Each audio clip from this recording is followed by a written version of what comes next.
کروں گا. اگلے دن پہلے حضرت ابو بکر ممبر پہ چڑھے اور انہوں نے حضرت علی کی تعریف کی اور ان کی بیعت میں ڈلے کی وجوہات بتائیں, اور پھر سیدنا علی چڑھے اور انہوں نے اعلانیہ بیعت کی اور سارے مسلمان پھر خوش ہو گئے. لیکن یہ 6 مہینے کا عرصہ تھا. اب یہ پورا ایک پنڈورا باکس ہے, 5 منٹ میں نہیں سمجھایا جا سکتا. 55B میرا مسئلہ ہے, وصی رسول کون ہے اور حدیث قرطاس کا تحقیقی جائزہ.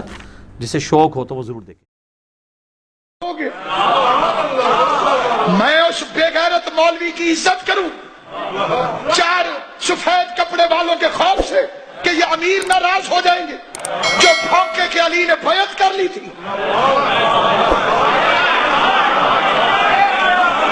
میری شیعت کا گھر جلا دے, میں اس کا احترام کروں کہ قبلہ و کعبہ ہیں. اور بڑی بے غیرتی یہ کی جاتی یہ قوم سے آئے ہیں, شیطان عرش سے آیا تھا.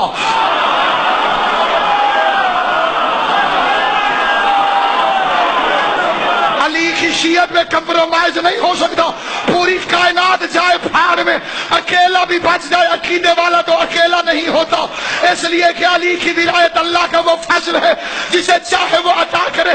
2 بے غیرت مولویوں نے امامہ پہن کے فتویٰ دے دیا, علی نے فلاں بے غیرت کی بیعت کر لی تھی. قرآن کا خوف کرو.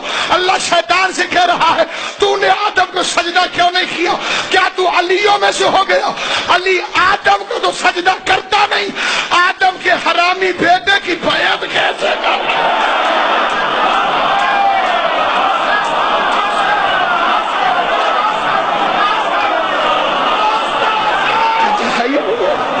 جو علی آدم کی بیعت نہیں کرتا, جو علی آدم کی بیعت نہیں کرتا, آدم کو سجدہ نہیں کرتا, وہ آدم کے نالائق اور حرامی بیٹے کی بیعت کر لے. بیعت کا مطلب ہے اپنے آپ کو بیچ دینا. کس مائی کے لال کی جرت ہے کہ علی کو خرید لے؟ اور ہے یا نہیں ہے؟ یہ کئی بے غیرت مولوی بچاتے ہیں, عقیدے کو ڈوب دیتے ہیں. ڈوبتا ہے عقیدہ ڈوب جائے. مولوی صاحب بچنے چاہیے, ان کی بڑی عزت ہے. مولوی کے پیچھے عقیدہ خراب نہ کر. علامہ اقبال نے کہا تھا مولوی ابلیس کو بھی ورگلا کر بیچ دے.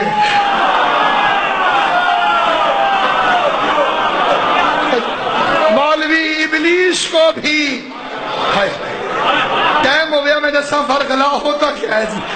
مولوی ابلیس کو بھی ورگلا کر